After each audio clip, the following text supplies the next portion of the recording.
نعوذ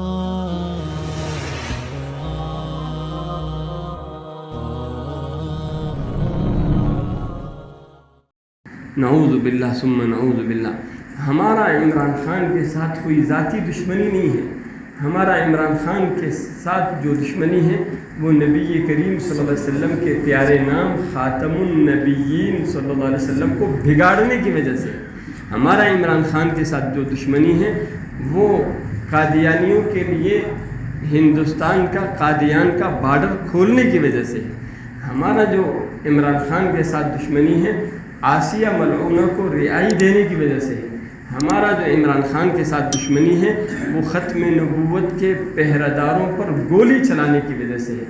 کتنے اس نے لاہور کے روڈوں پر لوگوں کو شہید کروایا۔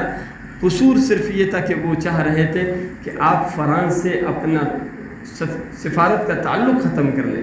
اس وقت جب ساری دنیا فرانس کو غلط سلط کہہ رہا تھا اور فرانس کی بائیکاٹ چل رہا تھا، میر خالد لانگو صاحب اللہ تعالیٰ ان کو زندگی دے، انہوں نے اپنے گھر سے تمام فرانسیسی چیزوں کو نکال کر آگ لگا دیا، حالانکہ لاکھوں روپے کی چیزیں تھیں، صرف اس لیے کہ ہمارے نبی کا دشمن ہے۔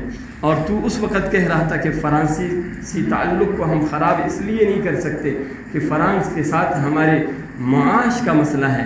اللہ تعالیٰ فرماتے ہیں کہ تم کافروں سے میرے لیے تعلق توڑ دو، ان خفتم عیلہ، اگر تمہیں تنگی کا خیال ہے فسوف یغنیکم اللہ من فضلہ، اللہ اپنے فضل سے تمہیں غنی کر دے گا۔ تجھے اللہ کا وعدہ بھی یاد نہیں آیا؟ آج جب تو دم دبا کر بھاگ رہا تھا تو امریکہ کو گالی دے رہا ہے تاکہ میرا نام بن جائے کہ میں امریکہ کے خلاف ہوں۔ تو فرانس کے ساتھ ٹکر نہیں لے سکتا، تو اس کے باپ امریکہ کے ساتھ ٹکر لے گا۔ تو فرانس کے 2-4 روپے کے بسکٹوں کو واپس نہیں کر سکتا، تو امریکہ کے عطایا کو واپس کرے گا۔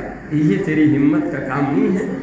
سمجھ جائے، جن کو سمجھ نہیں آ رہا اب بھی کہ عمران خان کیا ہے، وہ اللہ کی طرف رجوع کر لے۔ یا اللہ اگر عمران خان صحیح ہے تو ہمیں اس کے ساتھ دینے کی توفیق عطا فرما، اگر غلط ہے تو اس کے فتنے سے ہمیں بچنے کی توفیق عطا فرما۔